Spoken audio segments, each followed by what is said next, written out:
ზოგადად ექიმობა რატომ გადაწყვეტეთ? სხვა გამოსავალი მქონდა. კაცო რო არ მოსო, აი, აქ ცოტა ცივა ჩვენთან. საოპერაციოში უნდა იყოს 19 გრადუსი და არა 18-თან სახში. გავხსენით 3 ოთახი, მარჯანიშვილზე მაშინ ცხოვრობდით და სახში ქონდა ქორწილი. დავკეტეთ კარები ყველაფერი და კარგად ბედნიერად კალაშნიკოვის იმეებით. რა თქმა უნდა. მაურზე ხო არ გამოიწეხეს მაშინ პოლიცია იყო, ხო? აი ესეთი მაშინ. ქირურგიაში იცით როგორ არის? აი ზოგჯერ 2-ჯერ 2, 4 ნამდვილად არ გამოდის რა. ზოგჯერ 3 გამოდის, ზოგჯერ 5. ზოგჯერ 4. ეხლა ადრე იყო 5 პლასტიკური ქირურგი მთელ საქართველოზე. ეხლა ვარშნი რო გადააგდო, იმას პლასტიკურ ქირურგს მოხდება თავში. იმდენია. საოპერაციოში კი არ უნდა დაინახო პაციენტი. პაციენტად ჭირდება მუშაობა მანამდე. სანამ შენ შეხვალ საოპერაციოში. საოპერაციოში შენ ეს დაძინებული დახვდება უკვე. მოგესალმებით ისევ პირველი სამედიცინო პოდკასტიდან და როგორც ხედავთ, დღეს ჩვენი სტუმარია ყოველთვის ცნობილი ბატონი გუგა კუზანოვი, პლასტიკური ქირურგი და დღეს ჩვენი მადონა იქნება ბატონი გუგას მასპინძელი, მადონა გოცაძე, ჩვენი სამედიცინო წარმომადგენელი და მე და დათო, რა თქმა უნდა, წამყვანები. მოგესალმებით ბატონი გუგა. მოგესალმებით. პირველ კითხვას ტრადიციულად უკვე თამამად შევიძლია ვთქვა, რომ ტრადიციულად დავსვამ, რომ საიდან იწყება თქვენი გზა პლასტიკურ ქირურგიამდე, რატომ გადაწყვიტეთ ეს პროფესია აგერჩიათ და ზოგადად ექიმობა რატომ გადაწყვეტეთ? სხვა გამოსავალი მქონდა. ანუ ეს ის შემთხვევაა. დაახლოებით, თუმცა აი ბაბუა ჩემი იყო ქირურგი, ზოგადი ქირურგი, ბებია ჩემი ექიმი იყო პოლიკლინიკის. დედა ჩემი ბიოლოგი იყო, მიკრობიოლოგი იყო რა არის. ნუ мама იცით. ძმა ქირურგი, ძმის მეუღლე არის ჩვეულებრივად ექიმი, მეუღლე კარდიოლოგი და შვილი ეხლა ამთავრებს უკვე იმაში აიღო რეზიდენტურა გაიარა ყბასახის ქირურგიაში და ეხლა მეერე გადმოდის ეხლა ჩვენთან და 2 წელიწადში გახდება პლასტიკური ქირურგი. ან ჩვეულებრივი ტრადიცია. ნუ მე-4 თაობაში ვარ ფაქტიურად ქირურგი. და პლასტიკური ქირურგია, ნუ ეს მე ძალიან დავინტერესდი, თორე საერთო ჯამში თავიდან ვიყავი მიკროქირურგი და სიძართა ქირურგი, იმიტომ რომ ფლებოლოგიას მივყვებოდი ერთი პერიოდი, მაგრამ მე რაღაცა იქ გადავწყვიტე. აი რატო გადაწყვიტეთ? კონკრეტულად პლასტიკური ქირურგი. არ ვიცი, იცი, აი ზუსტად ვერ გეტყვი რატო, იმიტომ რომ мама ხო მიკროქირურგი იყო, ნუ სიძართა ქირურგი და მიკროქირურგი. თავიდან აი ზუსტად მაგ პრობლემით რეკონსტრუქციულ ქირურგიაში უფრო მუშაობდი და რეკონსტრუქციული ქირურგია იპლორტების გადანერგვა და ასე შემდეგ, ხო? ძალიან ახლოს კი არა, პრინციპში პლასტიკური ქირურგია შედგება ესთეტიკური ქირურგიისგან და რეკონსტრუქციული პლასტიკური ქირურგიისგან. და ჩვენთვის გადასვლა სუფთა ესთეტიკურ იმაში, თუმცა არც ეხლა არა ვართ მარტო ესთეტიკური ქირურგები, იმიტომ საკმაოდ ბევრი ესეთი რეკონსტრუქციული ოპერაციებიც კეთდება ჩვენთან კლინიკაში. აი მოხდა ისე ძალიან ადვილად ჩემთვის ყოველ შემთხვევაში, თუმცა ნუ რა თქმა უნდა გამოცდილება უნდა კონდეს და ეს გამოცდილება დროთა განმავლობაში გადავწყვიტე, რომ უნდა ვიმუშაო და რა ვიცი, როგორ მუშაობ ეს თქვენ უფრო საკმაოდ კარგი გადაწყვეტილება მიგიღიათ. ბატონ გუგა, თუ არა პლასტიკური ქირურგია, რომელ სფეროში წარმოგიდგენიათ თქვენი თავი? მედიცინაში?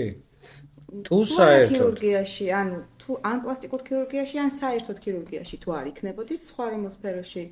ალბათ დავჩებოდი სიძართა ქირურგიაში და გავაგრძელებდი. და საერთოდ ბავშვობიდან მინდოდა მძღოლი უნდა ყოფილიყავი დიდ მანქანაზე, სატვირთო მანქანების, ხო, ძალიან მინდოდა, ძალიან მიზიდავდა. საკმაოდ მაღალ ახლა ჩვენ პერიოდში ხო იცი როგორ იყო, ზოგი ფიზიკოსი უნდა ყოფილიყო, ზოგი კოსმონავტი, ნუ ეს ძალიან პოპულარული იყო 70-იან წლებში ბოლოსკენ. და მე არა, მე აი მძღოლობა მინდოდა ძალიან.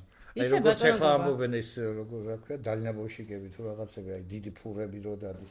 აი იმის ზღოლობა მინდოდა ძალიან. რატომღაც ვიფიქრე რომ ხელოვნების სფერო უნდა გეთქვათ და სხვათა შორის მე გამიგია, ბევრი ფსიქოლოგი ამბობს ამას, რომ აუცილებლად უნდა გაიხსენოთ, რომ ბავშვობის ოცნებებიო. და ერთხელ მაინც უნდა სცადოთ, რომ ის რადგან ბავშვობაში ოცნებობდით. მაგას ვატარებ და მიყვარს ეს საქმე საერთოდ. აი მაგალითად ეხა მაგ საშუალება რომ ძღოლი მყავდეს და ხშირად დავდივარ ხან ქუთაისში, ხან ბათუმში. მაგრამ არავით არის შემთხვევაში სხვა სარდავსო საჭეს და რა თქმა უნდა თუ მე შემიძლია დაждობა. მაინც მევჯდები და მე მივდივარ. მიყვარს უბრალოდ ეს საქმე. მეტი არაფერი. ისე კოსმონავტობაც რო გეცადათ თქო. მაგისკენ მივდიოდი. არა, ჩემგან არ გამოვა კოსმონავტი, ნამდვილად სიმაღლის მეშინია.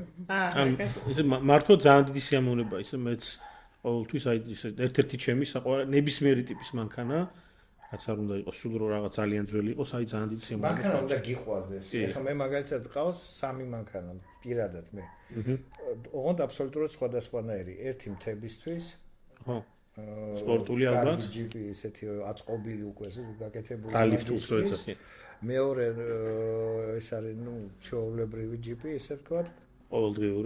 ყოველდღიური და მესამე მყავს პატარა სპორტული მანქანა. რა მოდელია მაგას ვერ გეტყვი. საიდუმლოდ დავწოვოთ ეგ ამბავი. ამას ვაწყობთ, ჯერ არ არის გაკეთებული. ესე იგი, არის გეტყვით ერთადერთ, რომ 1982-იანია. 22-იანი. 82. რაიმე მინიშნება მითხარით, იქნებ მივხვდე. ბლიცი მოვაწყოთ რაღაც. არა. კორვეტია რა. აი რომ გავაკეთებ ბოლომდე, გავაკეთებ რა, ნუ ევროპა თუ ამერიკა, ეგ მაინც ამერიკა. ნუ ალბათ მივხვდით უკვე. ხო, კი, კორვეტი. მივხვდი? სავარაუდოდ კორვეტი, ესე მგონია არა. ამ პონტიაკში, არა, ოკეი. არ გეტყვი. ბატონო გუგათ, რო დაუბრუნდეთ თქვენს პროფესიას. აი, ჩვენ გადაცემის წინ ძალიან ბევრ ეს თქო კითხვას ვამზადებთ და როგორც წესი მე ამ კითხვებს არ ვკითხულობ ხოლმე და რაღაც კითხვები მებადება მსვლელობაში. აი, თქვენი პირველი ნაბიჯები პლასტიკურ ქირურგიაში, აი თუ გახსენდებათ, ალბათ გახსენდებათ და რა გზნობა იყო? იყო თუ არა მღელვარება, ეხლა მით უმეტეს ამ კითხვას ვამ გამდინარე იქიდან რომ თქვენი ოჯახური ტრადიცია და წინ გაყვალული გქონდათ ნაწილობრივ გზა, ხო? ეს დავარქვათ. რა თქმა უნდა, და მაგრამ მიუხედავად ამისა, ალბათ ამის თავის მღელვარება ახლდა და ესე აი როგორ გაიხსენებთ ამ თქვენს პირველ ნაბიჯებს? საერთოდ ჩემი პირველი პაციენტი, სადაც მე დამოუკიდებლად დავდექი და გავაკეთე ოპერაცია, იყო ფლებექტომია. ანუ ჩვეულებრივ ვენაზე ვენების ოპერაცია გეკეთება ქვედა კიდურებზე. კი. აი ესე პირდაპირ მამაჩემთან ერთად შევდიოდი საოპერაციოში, დიდი ხნის წინ ასისტენტი უნდა ყოფილიყავი, ნუ ჩვეულებრივად შევედი საოპერაციო დარბაზში და დავდექი და უყურებ მაშინ გადის საერთოდ საოპერაციოდან და რა ხდება მეთქი და დავი დაიწყევ. აი ეს იყო პირველი როცა მე ეხა განაკვეთიც გამეკეთებია გაკერილიც უამრავი პაციენტი მყავდა, მაგრამ აი ეს მარტო რომ დავჭი საოპერაციოში და მარტო მე და პაციენტი, ნუ თავისთავად ცხადია ანესთეზიოლოგი მე ექთნები და ასე შემდეგ. ეს იყო პირველი ჩემი. კი, მოვკვდი და ხელახლა მოსვენი. ან თქვენ არ იცით რომ ბატონი ივა გავიდოდა ოპერაციიდან, ხო? აი ზუსტად. ხო, ეს იმას გავს, მე მგონი. როცა ჩათვალა საჭირო რომ მე ამის გაკეთება შემიძლია. მზად იყავით, და მზად ვიყავი ამისთვის. აი ზუსტად იმ მომენტში გააკეთე. ზუსტად იმას გავს, მე მგონი ერთ-ერთ გადაცემაში ვისაუბრე ამაზე, რომ მე როგორ ვისწავლეთ ცურავდი ქუთაისში აუზში 8 მეტრიანში და აი ცურავდი ოღონდ კუთხეში დიაგონალზე და მქონდა გარკვეული შიში. და როდესაც დავამთავრეთ ვარჯიში, ამოვედი წყიდან და ჩემი 19 წლის მასწავლებელი იყო ეს ბიჭი, ეს ხელი მომკიდა და შუა აუზში მისროლა. იმიტომ რომ მან იცოდა რომ მე გამოვცურავდი უპრობლემოდ, იმიტომ რომ ცურვა ვიცოდი. ხო, არ დავიხსნი, ნუ ხო, რაღაცა ამას გავს თითქოს რა. კი, და ეს ამის მერე დაძლეული იქნა და ნუ რაღაცით გავს ეგ ამბავი ამას. ხო, ძალიან საინტერესო. საერთოდ ეგრე ხდება რა. აი ეხლა ჩემი შვილი ბაკო რა, ბაია. ეხლა სულ როგორ ხა ჩემთან არის მუშაობს ოფიციალურად უკვე 4 წელია, სანამ რეზიდენტურაში ჩვეულებრივად სწავლობდა ყვასახის ქირურგიაში. ფაქტიურად 80%-ში არის ჩემი ასისტენტი. ჩემი ძმის და მამაჩემის. ნუ ძირითადად მაინც ჩემი. აი ზუსტად ეს მომენტია რა, რომ უყურებ, ეხლა რის გაკეთება შეუძლია. დაახლოებით იგივე ესე ვთქვათ, გაუჩალიჩე, რაც მამაჩემა გამიჩალიჩე მე. ამ უკვე დღე იყო რომ გახვედით ოპერაციიდან. კი. და ახლა ზუსტად თემანებში არა, მაგრამ ალბათ ეგ არის რა, დროთა განმავლობაში ეს გამოცდილება რო გროვდება თავში, უნდა გაუშვა ადამიანი და მისცა საშუალება რომ გააკეთოს. სხვანაირად შეიძლება დაიჭიროს. წარმატებული იყო ეს ოპერაცია თქვენ, აი თუ გახსოვთ, აი როგორ ჩაიარა ზოგადად ამ მღელვარების ფონზე კარგი. ნამდვილად და გვარიც მახსოვს პაციენტის. აჰა.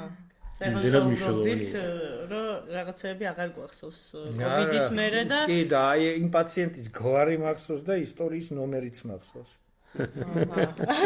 რამდენად დასამახსოვრებელია პირველი გამოცდილება და რა მნიშვნელოვანია. ხო, ეს ესეთი რამეა, რომ ერთ კითხვას დავამატებდი ბარემ აქ, იმიტომ რომ ეს ალბათ დიდი ხნის წინ იყო. რომ დიდი ხნის. კი, 20 წელი ალბათ, შეიძლება მეტიც, თუ სწორად დაახლოებით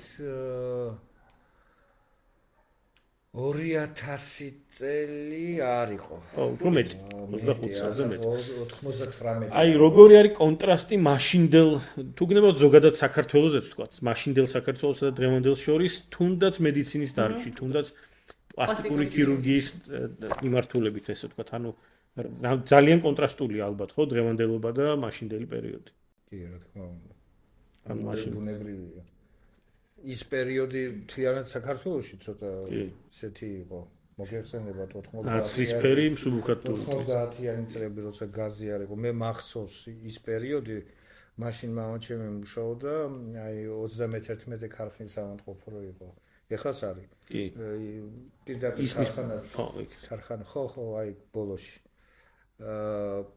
ის პერიოდი მახსოვს, რომ დენი რო არ იყო, ჩვეულებრივად ითიშებოდა დენი ოპერაციის დროს, ჩვენი ეგრეთ წოდებული გენერატორი დვიჟოკი თუ რა ქვია, მაგას ნაყიდი ქონდა, რომელიც იდგა კორიდორში, გახსნილი ქონდა ფანჯრები, ნამშვი გასული. აი მარტო ჩვენი საოპერაციოსთვის. იმიტომ რომ თქვენი, ასე თქვა, თქვენ მოგქონდათ სპეციალურად თქვენთვის. და პერიოდი იყო, როცა ზამთარში ითიშებოდა გათბობა და გათბობა მოგეხსენებათ გაზი მაშინ ფაქტიურად ხო არ იყო. დენზე რაღაცა გაკეთებული ქონდათ, მაგრამ მაინც იმის რა ქვია მაგას ნავთის კერასინკა ეგრეთ წოდებული. ხო, ნავთზე მომუშავე აგრეგატი ღუმელი წითელი ჯერ მწვანე ქონდა მერე ტურბო იყო. და მერე უკვე წითელი რაღაცა ესეთი უფრო ლამაზი დანაწევრდა. ეგეც ქონდა საოპერაციო. ისე ქართულად რა ქვია მაგას კერასინკას ეგრეთ წოდებული. ნავთის ღუმელი ალბათ. ნავთის ღუმელი ხო. ხო და შედარებაც არ შეიძლება ხო მე მგონი. აი ყველაზე რთული ოპერაცია რა გახსოვს? მაგრამ ეხა უკაცრავად. ეხა მიკვირს საერთოდ. აი როგორ მუშაობდი? რა დრო გამოვიარეთ? ეხა წარმოუდგენელი ჩვენ თქვათ ახალგაზრდები, ვინც მუშაობენ, რეზიდენტები, ვინც ჩვენ ხო ბაზა ვართ სამედიცინო უნივერსიტეტის პლასტიკურ ქირურგიაში, ერთადერთი ბაზა საქართველოში. რაღაცა რო არ მოსო, აი აქ ცოტა ცივა ჩვენთან. საოპერაციოში უნდა იყოს 19 გრადუსი და არა 18. გაიდლაინებით. კი ბატონო, ზოგჯერ მინდა აი ესე მოკიდო ხელი ჩავაგდო იმ 99 წელს, 99-ში. 996 წელში, ან 13 წელში როცა წოლი მოვიყვანე. გარეთ რო ისროდნენ. ხო, და ქორწილი გადავიხადეთ იმაში, ჩვენთან სახლში, გავხსენით 3 ოთახი, მარჯანიშვილზე მაშინ ცხოვრობდით და სახლში ქონდა ქორწილი. დავკეტეთ კარები ყველაფერი და კარგად ბედნიერად კალაშნიკოვის იმეებით. რა თქმა უნდა. მაურზე ხო არ გამოიწეხეს მაშინ პოლიცია იყო, ხო? მილიცია. აი მაშინ პოლიცია იყო, თუ მილიცია იყო. მილიცია. აზრი არ ქონდა მაინც არ მილიციას არ პოლიციას. მაშინ იყო მხედრიონი და გვარდია. ბატონ გუგა, გარდა პირველი ოპერაციისა, თუ გახსენდებათ ისეთი ოპერაცია, რომელიც განსაკუთრებულად შთამბეჭდავი ემოციური ან დასამახსოვრებელი იყო თქვენთვის?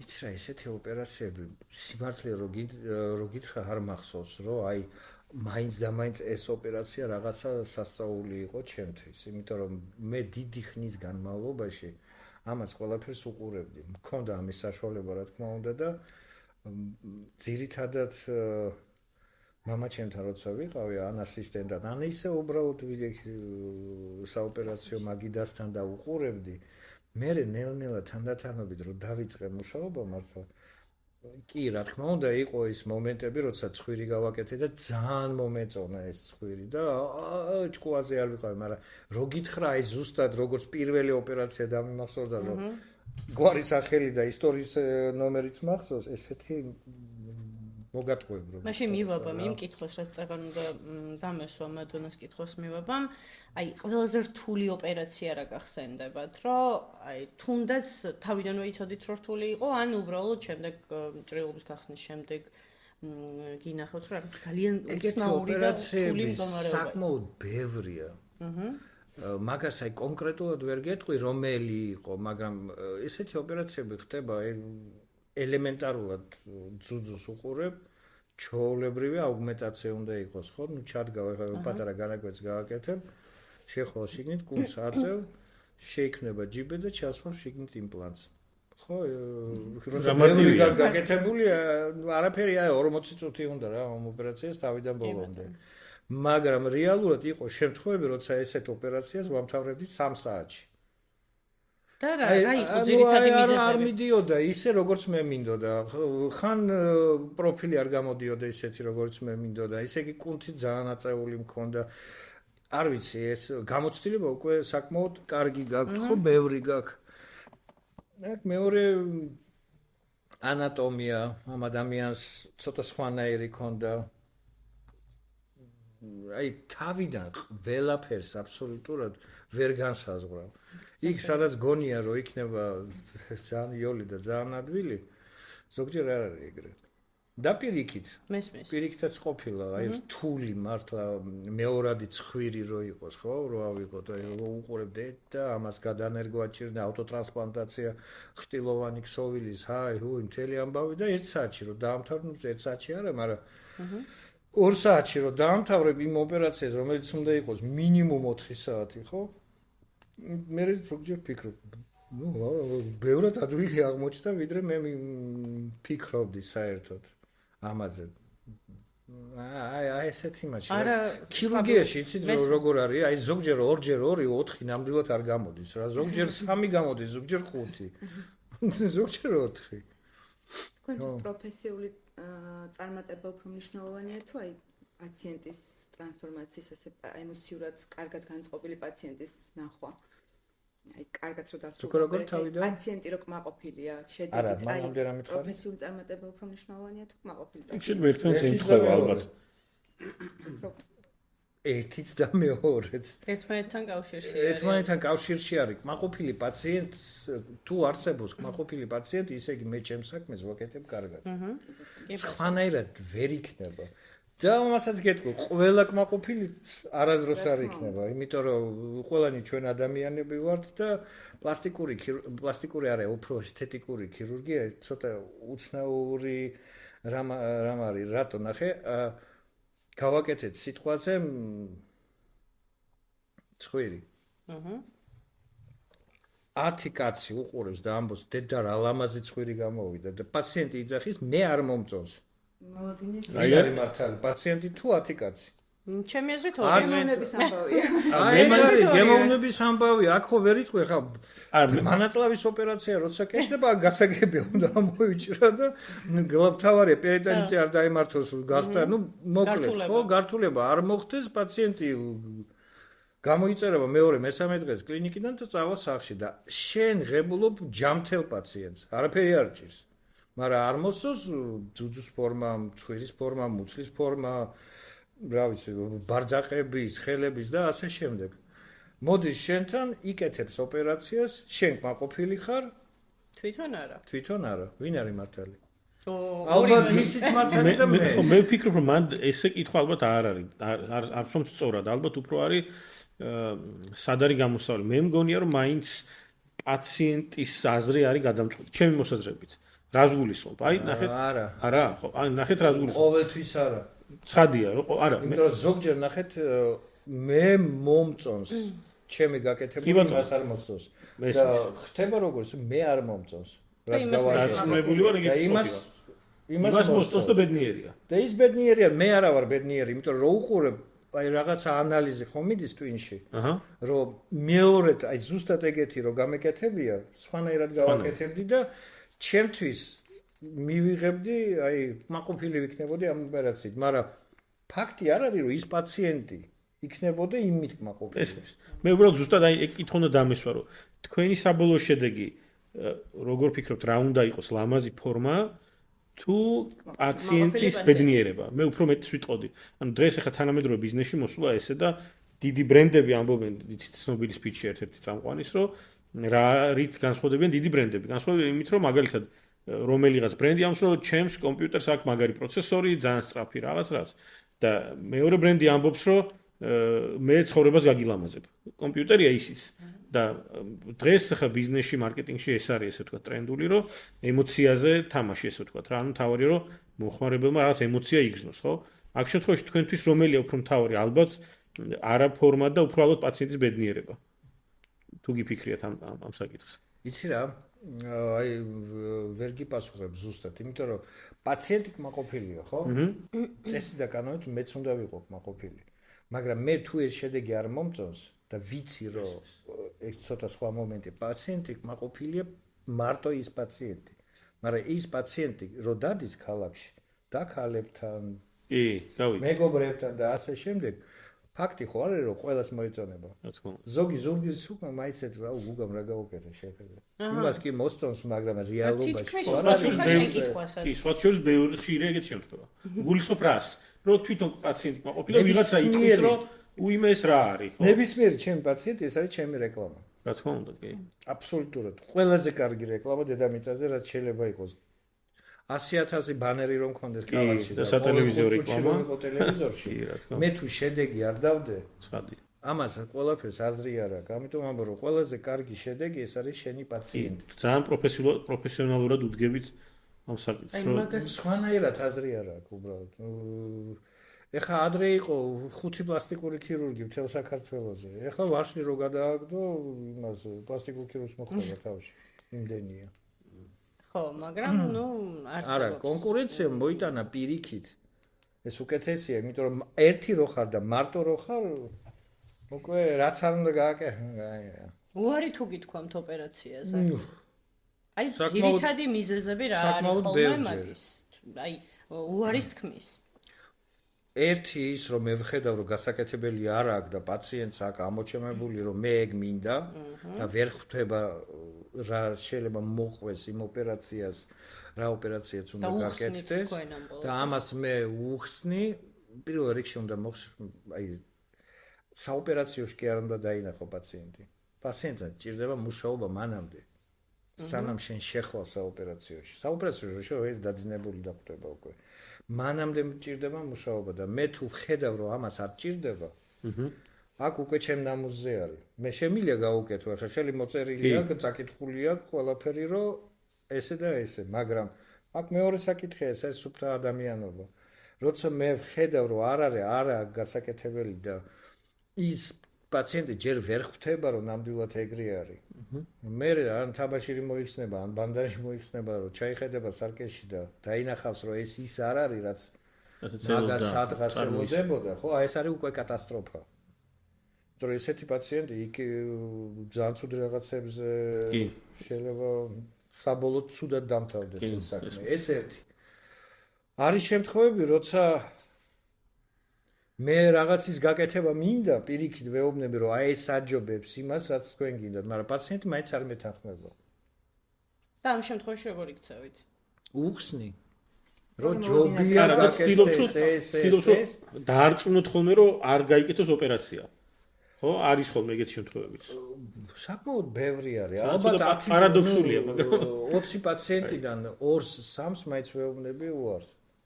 თუ გიჯერებენ ეგ არის საინტერესო. ნიჯერ ახლა სხვაგან ხო არ მიდიან მე ხომ არ გაგიგია. მაგას ბრმანაწლავი მართლა არ უსხდება.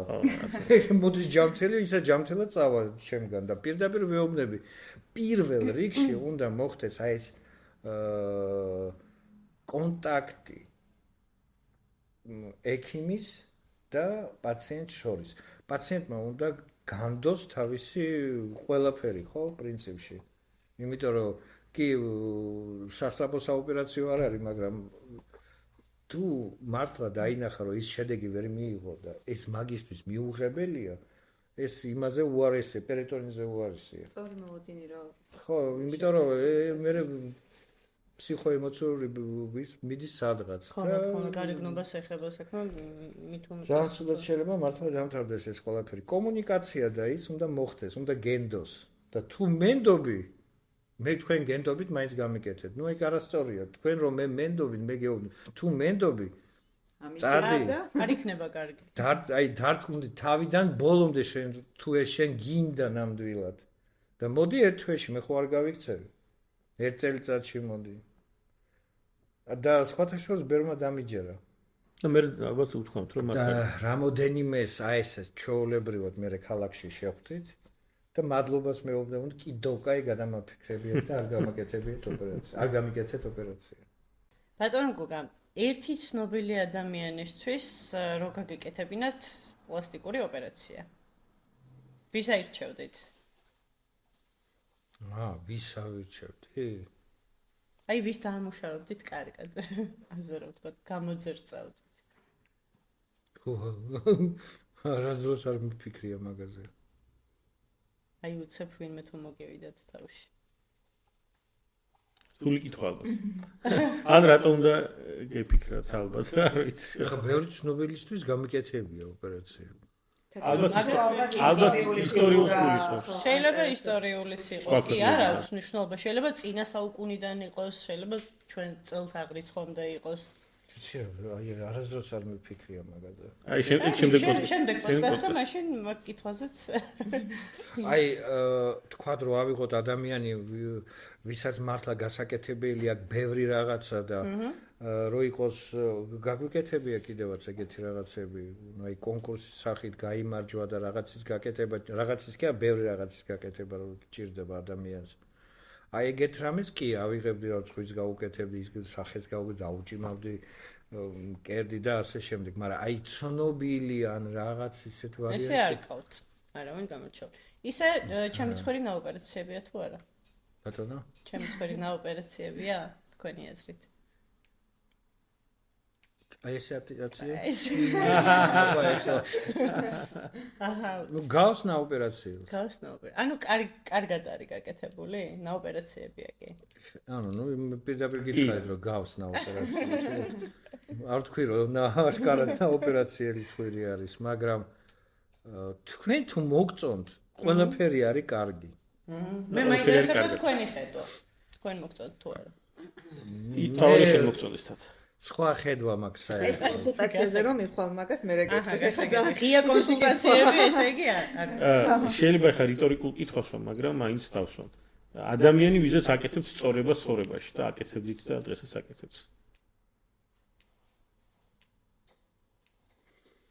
ალბათ ბაბუა ჩემი და მამა ჩემი ორი ადამიანი ეგეთი ხო აი ზუსტად მაგითო თქვი რიტორიკულად ბატონი ივა იქნებოდა ამ სიმრავლეში და მანდვე არის მეორე კითხვა აი რომ არა ბატონი ივა თქვათ ვის ბაბუა ჩემი და მამა ჩემი ოკეი იმიტომ რომ როგორც ეგეთი მასწავლებელი ჩემი როგორც ცხოვრების ჩვეულებრივად როგორც შვილი და სუფთა პროფესიონალური გზაზე იყო ჯერ ბაბუა ჩემი და მე მამა ჩემი წადი ბატონ გუგა ეხლა გამიჩნდა უცებ ეს კითხვა ყველა სირთულის ოპერაციას აკეთებთ ეს ვიცით უბრალოდ მე მაინტერესებს თქვენთვის რომელი არის უფრო მეტად აი ეს საყვარელი ოპერაცია ან უფრო მეტად რომელი ოპერაციის გაკეთება გიყვართ ხვირი მკერდი ეხო იცით მე კი ვიცი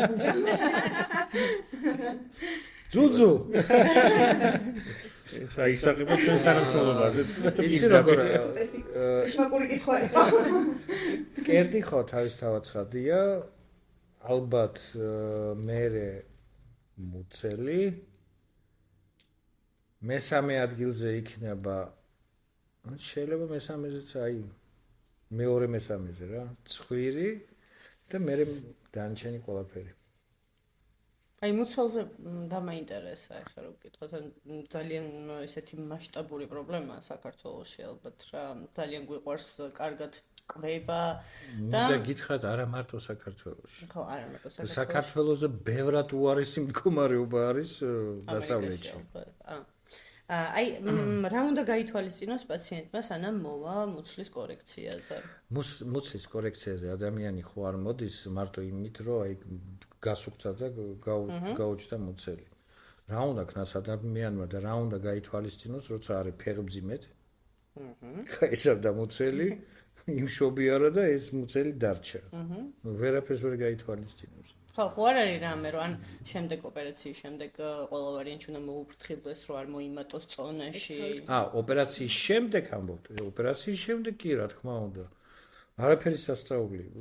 წონა ადამიანმა წონა უნდა დაიჭიროს მეტნაკლებად. აი ლიპოსაქციის მერე რომ გაუკეთებ ლიპოსაქციას, თქვა ბარძახების ან იგივე მუცლის ან ზურგის. თავიდან პაციენტს გონია, ლიპოსაქცია გავიკეთე, ეხლა შემიძლია, ოპა, არავით არის შემთხვევაში. თავის თავს, ვერც ერთი ოპერაცია არ გიშველი შენ თუ თავის თავს არ უვლი. კი ბატონო. თუ არ გიყვარს თავისი თავი. იმიტომ მარტო ჭამა არ არის ცხოვრება რა.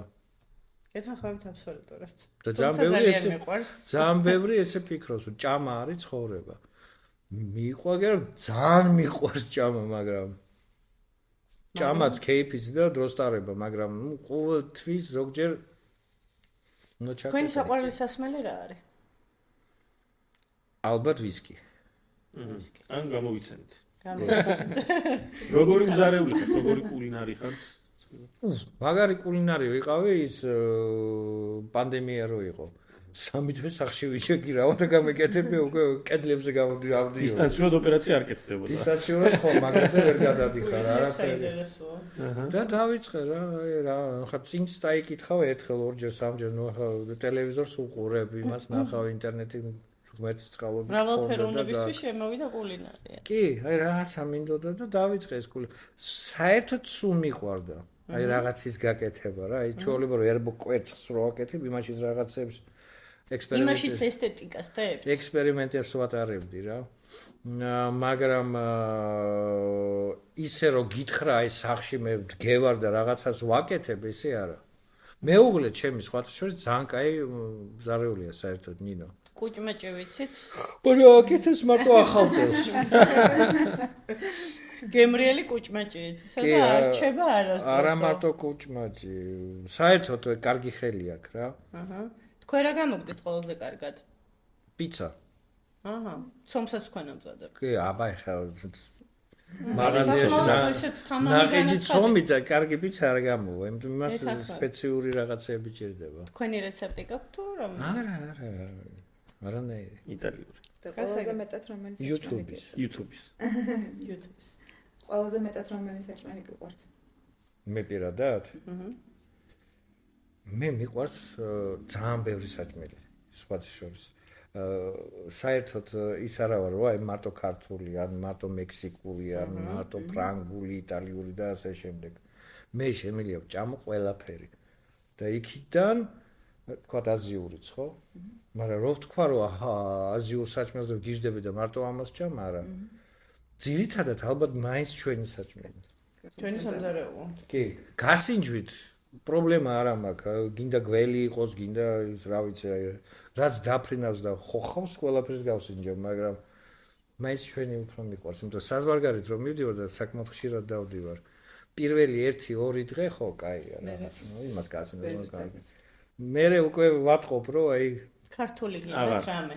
აქეთ მინდა რა. შემწვარი კარტოშა. ნატყებად. ბატონო გუა, თქვენი ჰობი, ვიცით რომ მოტოციკლეტები ძალიან გატაცებული ხართ და როდის დაიწყო ეს ამბავი და ძალიან გატაცებული უფრო რომელი სტილი მესმის სტილი მოტოციკლეტის უფრო რომელი ტურენდურო ხო ეს არ არის სპორტ ბაიკი ჯერთ ჩემი ასაკისთვის უკვე სპორტ ბაიკი გაიხნის წინ წავიდა ეს ერთი მეორე ვთვლი რომ ესეთი მოტოციკლეტები მართლა რეალურად არის საშიში და ძალიან ხშირად და ძალიან სპორტ ბაიკები კი სპორტ ბაიკი ჩემთვის მიუღებელია ყოველ შემთხვევაში მაგას ვეძახი კუბო ბორბლებზე არავის არ მინდა ვაწყეინო 300-ით რო დაქრიან ხო სადაც მით უმეტეს ჩვენი პირობებისთვის ინფრასტრუქტურაში და ტურენდურო ეს არც ჩქარი არ არის და ის როგორიც აი როგორ მოტოციკლეთი იგივე როგორც მანქანა, ხო? ეხა არის თქვათ BMW რო ავიღოთ და არის Range Rover-ი, ხო? Range Rover-საც შეუძლია 250 და მეტი წასვლა და 100 კილომეტრამდე 4 და 5 წამში იმაშვება, მაგრამ ის არ არის ამისთვის. იმაში რომ ზიხარ თვითონ მანქანა გეუბნება დაწყნარდი. კი, წყნარად დააჭირა. სტაბილურად. ნელა შედი იმაში. მეგონი Mercedes-იც ასეა. დაახლოებით და ის ცოტა სხვანაირია, ის მიდი რა დააჭირა. ხო. აი ზუსტად ესე არის მოტოციკლები, აბსოლუტურად რა. და ტურენდურო ჯერ ერთი გაძევს რა საშუალებას, იცი? ასფალტიდან გადადიხარ. შენ შეგიძლია ასფალტით იარო რამდენიც გინდა და მე საკმაოდ ნუ გააჩნია რა ტურენდურო ყავს. საკმაოდ ისეთ გზებზე შეგიძლია მიხვდა. ჩვენთვის ეს პირიქით კარგია, იმიტომ რომ ჩვენ ძირითადად დავდივარ მონასტერი, ან რაღაცა ისეთი ადგილი, იგივე სვანეთი, ხევსურეთი, ისა რა თუშეთში ვიყავით ერთი სამჯერ ზემო აჭარა. ეს ოჯახური ტრადიცია რო გაქვთ მაგას ამბობთ? ხო, მარტო ოჯახური არა, ეხლა, ნუ ადრე სამნი დავდიოდი და ეხლა 1-40 კაცი ვართ, ჩვენი კლუბი გვაქვს, ჩვენი რა, ნუ საკმაოდ ბევრი ხალხი 1-50 კაცზე მეტია, მეტიც იქნება. და ყველას აი ეს მოსწონთ რა ბუნება რა პირველ რიგში ბუნება. და მე უკვე ისტორია და ასე შემდეგ. რას გაძლევთ ბუნება? აი, ხულებსაც რო განვმარტოთ, რატო არის საჭირო ბუნებასთან კონტაქტი? და დაწყნარდე რა. ჰარმონიასთან. თვიში ერთხელ მაინც. იმიტომ რომ ან აი ზოგი ამ აუ თა მაგარია ზღვა არ ვარ გან. ზღვაც ძალიან კარგია, თაც ძალიან კარგია. სადაც შენ მაყოფილი, აი დაჯდები უყურებ ზღვას, მაგაზე კარგი რა უნდა იყოს. იწყნარებ ნერვებს, იგივე არის მთაც. ნინოს შეხვდით მწვანე კონცხზე, მე როგორც ვიცი. ნინოს შეხვდით მწვანე კონცხზე, ხო. პირველად დავინახე ჩემს ცხოვრებაში. არასდროს არ ყავდათ ნანახი და 80 მწვანე კონცხის სილამაჟეში 12 წელს. ესეთი ლამაზი ნინო, ესეთი ლამაზი მწვანე კონცხზე, ალბათ ძალიან დიდი ეფექტი ესეთი ლამაზი გუგა შეხვდა. კი ბატონო, ზუსტად რაღაცა თვალწინ ამიდგა, ეხა შეხვედრა. ისე აღწერეთ. არა, მაშინ ბავშვები ვიყავით. პრინციპში ნუ ეხლა. ნინო იყო 20 წლის, მე ვიყავი 22-ის. 22-ის, მე გავხდი 23-ის. ისე იგი ჩვენ ვიყავით აგვისტოში და 6 ნოემბერს ქონდა ქორწილი. იმავე წელს. ზუსტად სამ თვეში. ისე იქ როგორი შეგრძნება, აი რომ დაინახეთ ეგრევე მიხვდით, რომ სხვათა შორის როგორი ისე, ახლა მე გეტყვი რომ აი დავინახე და всё, შემიყვარდა. არა, ეგრე არ იყო. დავინახე და ძალიან მომეწონა.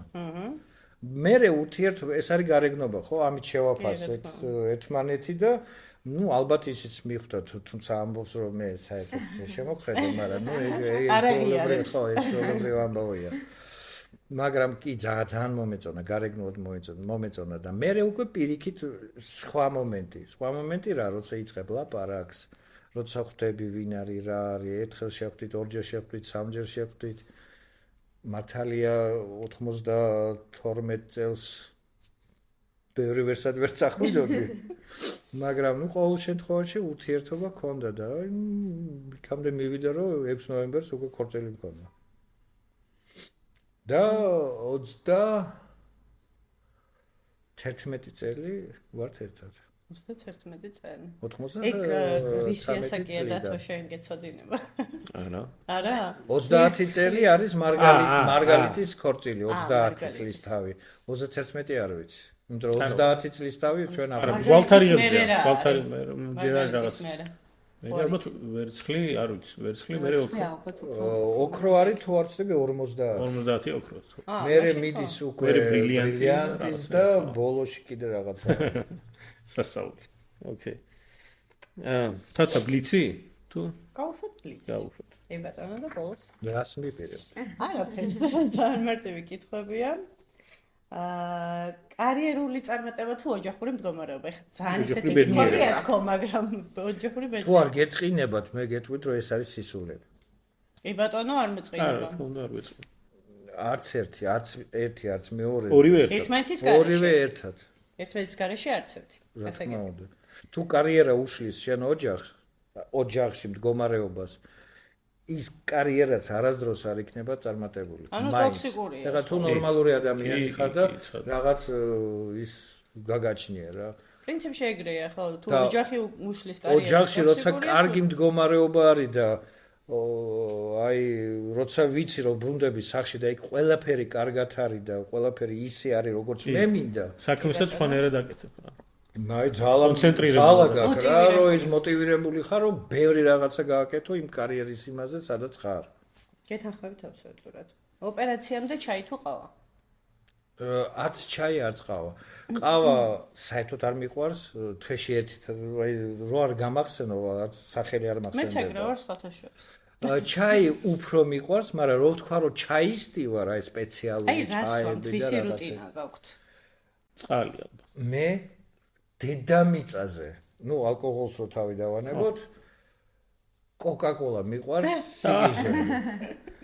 აი მამაჩემიც ეგრეა. ვიცი რომ ცუდია, ვიცი რომ ბოლო 40 წელია მგონი დღე არ გადის რომ ვიცი რომ ეს არის საშინელება, მაგრამ აი კოკა-კოლა მიყვარს რა. პირდაპირ გეუბნებით. კოკა-კოლაში ხო კოფეინია და შეიძლება კოფეინიც გიზიდო. არა, რა თქმა უნდა დამოკიდებულს მაშინ ხდის ყავას დავლევდი, იქ უფრო მეტი კოფეინი აი არ არის. მე ვსვამ მაჩას მაგალითად. რას? მაჩას. არც ჩაი მიყვარს, არც ყავა მიყვარს და მაჩას ვსვამ და ჯანსაღ კოფეინს. იმედი ქართულად ქვია. მაჩას ჩაი. ნუ ქართული სახელი არა აქვს, იმიტომ რომ ესე ქვია იაპონური ჩაია. შეგიძლიათ ცადოთ კოკა-კოლის კოკა-კოლას კი არ სვავ რომ რაღაცის ხომეს მე გემო მომწონს. მე საერთოდ გაზიანი ნარკოტიკებით არის აი თქვა ჩვენი ლიმონათები ძალიან მიყვარს. გაზიანი მიყვარს. ხო, საერთოდ. კი ბატონო. აი გიждები იმაზე ბორჯომზე საერთოდ. აი საზღვარგარეთ მართლა ძალიან ბევრ ადგილას ვარ ნამყოფი. აი ავსტრალიის კონტინენტზე უბრალოდ ვარ ნამყოფი და აფრიკაშიც ვარ ნამყოფი. ესეთი გემრიელი წყალი, როგორც არის ბორჯომი, მე არსად არ დამილევი. აი ეს თავისი პერიერები და ბისმარკები და იმით ახლო ჩემი აზრით რა თქმა უნდა. ახლოს ვერ მოვა ჩვენ გინდა ნაბეღლავთან, გინდა თათა დარეკე ბორჯომში. ხვალ.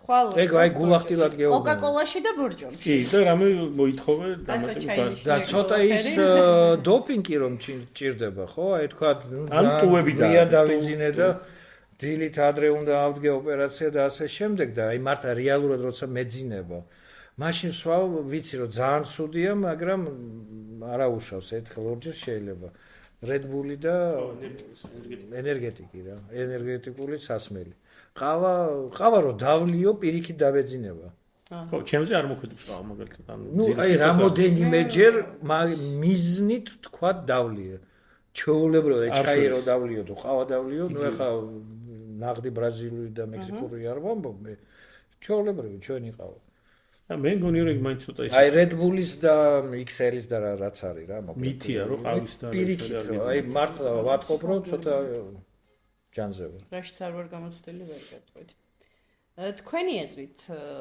სოციალური მედია დღევანდელობაში აუცილებელია იმისთვის რომ წარმატებას მიაღწიოთ თქვენ საქმეში კონკრეტულად სადღაც 70-80%-ამდე კი 70%-ამდე კი რომ მკითხოთ ახლა ჭირდება თუ არა ადამიანს თუ ეხლა ცხოვრობ ჭირდება რა თქმა უნდა მაგრამ ძალიან მოხარული ვიქნებოდი თუ Facebook-ი Twitter-ი თუ ახლა XX-ი გახდა თუ X-ი თუ რა ქვია მაგას და Instagram-ი და ასე შემდეგ აი ერთხელ რომ დილით გავიღვიძო და ეს არ არის ეს არის ჩემი ოცნება მართლა? კი. კი, იმიტომ რომ ადამიანს აი ურთიერთობის მე რო ბავშვი ვიყავი, ერთი სული მქონდა, ეზოში ჩავსულიყავი, ველოსიპედი მქონდა და აი 5 ველოსიპედი უყიდე ჩემს შვილს, როცა იმ ასაკში იყო, ქოშიგოროზე ცხოვრობდით. ესეთი იდეალური არ არსებობს, ხო?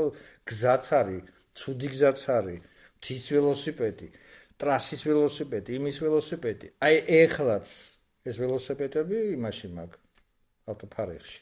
ჩეულებრივად დგას. ახლებივით ალბათ. რა თქმა უნდა.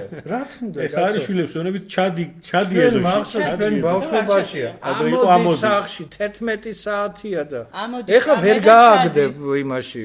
ურთიერთობა ადამიანის და ადამიანის შორის მოკვდა. всё. აქედან ვიცით ყველაფერი და რა გინდა ეს ურთიერთობა მაშინ.